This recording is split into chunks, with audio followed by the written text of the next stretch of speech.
ভারতের মানচিত্রে একটা সরু গলা, যেন পুরো শরীরকে মাথার সঙ্গে ধরে রেখেছে খুবই নাজুক এক সেতু। এই সরু ভূখণ্ডের নামই চিকেন স্নেক বা শিলিগুড়ি করিডোর। এখান দিয়েই ভারতের উত্তর পূর্বাঞ্চলের ৭টি রাজ্য বাকি দেশের সঙ্গে যুক্ত। এই করিডোর মাত্র ২০ থেকে ২২ কিলোমিটার চওড়া। একদিকে বাংলাদেশ, উপরে চীন, পাশে নেপাল ও ভুটান। অর্থাৎ ভূরাজনীতি আর নিরাপত্তার দিক দিয়ে জায়গাটি অত্যন্ত স্পর্শকাতর। এইবার সেই জায়গাতেই বড় এক পরিকল্পনা নিয়েছে ভারত। মাটির নিচ দিয়ে প্রায় ৩৬ কিলোমিটার দীর্ঘ রেল সুড়ঙ্গ বানানোর উদ্যোগ প্রায় চূড়ান্ত। উত্তর দিনাজপুরের ৩ মাইল হাট থেকে শুরু হয়ে এই ভূগর্ভস্থ পথ যাবে শিলিগুড়ি হয়ে রাঙাপানি পর্যন্ত। এই প্রকল্পের কথা প্রথম প্রকাশ্যে আনেন ভারতের রেলমন্ত্রী। পরে বিষয়টি নিয়ে সরকারিভাবে আলোচনা হয়। ধারণা করা হচ্ছে চূড়ান্ত অনুমোদন পাওয়া এখন সময়ের ব্যাপার। কিন্তু প্রশ্ন হচ্ছে, কেন হঠাৎ এমন বিশাল সুড়ঙ্গ পরিকল্পনা? প্রথম কারণ নিরাপত্তা। এই করিডোর দিয়েই চলে সেনা, সামরিক সরঞ্জাম, তেল, গ্যাস পাইপলাইন, বিদ্যুৎ লাইন, ইন্টারনেট কেবল।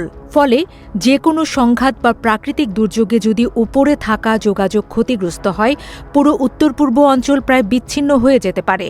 ভূগর্ভস্থ সুড়ঙ্গ হলে সেই ঝুঁকি কমে যাবে, কারণ মাটির অনেক নিচে শক্ত কংক্রিটের ভেতর দিয়ে চলবে ট্রেন।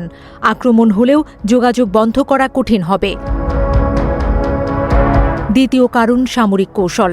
বিশেষজ্ঞরা বলছেন, আধুনিক যুদ্ধের সময় দ্রুত সেনা ও সরঞ্জাম সরানো খুব গুরুত্বপূর্ণ।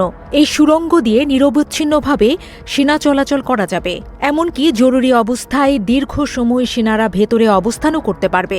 তৃতীয় কারণ সাধারণ পরিবহন। এই পথে শুধু সেনা নয়, যাত্রীবাহী ট্রেনও চলবে। ফলে উত্তর পূর্বাঞ্চলের সঙ্গে যোগাযোগ আরও দ্রুত ও নিরাপদ হবে। এই পরিকল্পনার সঙ্গে প্রায় একই সময় আরেকটি বড় প্রকল্প অনুমোদন দিয়েছে ভারতের মন্ত্রিসভা। সেটি হচ্ছে আসামে ব্রহ্মপুত্র নদীর নিচ দিয়ে সুড়ঙ্গ। এই সুড়ঙ্গ হবে প্রায় ১৬ কিলোমিটার দীর্ঘ। সেখানে পাশাপাশি থাকবে দুটি পথ, একটিতে চলবে ট্রেন, অন্যটিতে গাড়ি। এতে আসামের গোহপুর ও নুমালীগড়ের দূরত্ব অনেক কমে যাবে। বর্তমানে প্রায় ৬ ঘণ্টার পথ কমে যাবে উল্লেখযোগ্যভাবে। এটিকে বলা হচ্ছে ভারতের প্রথম রেল সড়ক যৌথ ভূগর্ভস্থ সুড়ঙ্গ। এটি বাস্তবায়িত হলে শুধু পরিবহন নয়, আঞ্চলিক অর্থনীতিতেও বড় পরিবর্তন আসতে পারে।